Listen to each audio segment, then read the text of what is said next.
یوم القیامت ایک دن ہے جس کا وعدہ ہے اللہ تعالیٰ کی طرف سے کہ وہ آئے گا. ٹھیک ہے, قرآن میں بھی وعدہ ہے, نبی کریم صلی اللہ علیہ وسلم کی پیشن گوئیوں سے بھی وعدہ ہے, اور وہ دن برپا ہونا ہے. جب تک ہم زندہ ہیں اور جو کچھ بھی ہم اللہ کی خوشنودی کے لیے کرتے ہیں وہ ایک بک میں لکھ لیا جاتا ہے. دونوں کندھوں پہ جو ہمارے فرشتے بیٹھے ہیں وہ لکھ لیتے ہیں. جو کچھ ہم غلط کرتے ہیں وہ قیامت کے دن تک قبر تک کے لیے لکھ لیا جاتا ہے. جو ہمارے کندھوں پہ 2 فرشتے بیٹھے ہیں اس کو لکھ لیتے ہیں. تو اچھائی برائی دونوں لکھی جا رہی ہے. لیکن اس کے بعد جب ہم قبر میں سو جاتے ہیں اور اس قیامت کے دن تک بھی چیزیں لکھی جائیں گی. جو آپ صدقہ جاریہ چھوڑ کے گئے ہیں اس کا ثواب آپ کو ملتا رہے گا.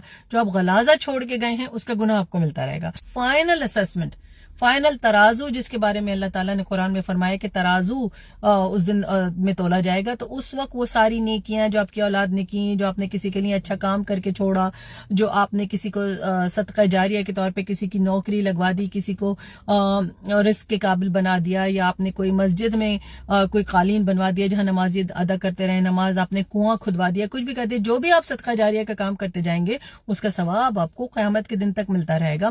اور خدا نخواستہ اگر آپ نے انٹرنیٹ پہ کوئی گندی ویڈیوز چھوڑی ہیں, کوئی آپ نے ناچ گانے کی ویڈیوز چھوڑی ہیں, اگر آپ نے کوئی نیوڈیٹی یا ننگ پن آپ نے آن لائن چھوڑا ہے, یا آپ نے کسی کو کسی غلط کام پہ مائل کیا, ڈرگز پہ لگا دیا, شراب پہ لگا دیا, یا آپ نے توبہ نہیں کیا اور آپ کی موت آ گئی اس سے پہلے, تو اس کا بھی جو گناہ ہے وہ رقم ہوتا رہے گا اور فائنل اسسمنٹ اس دن ہوگی.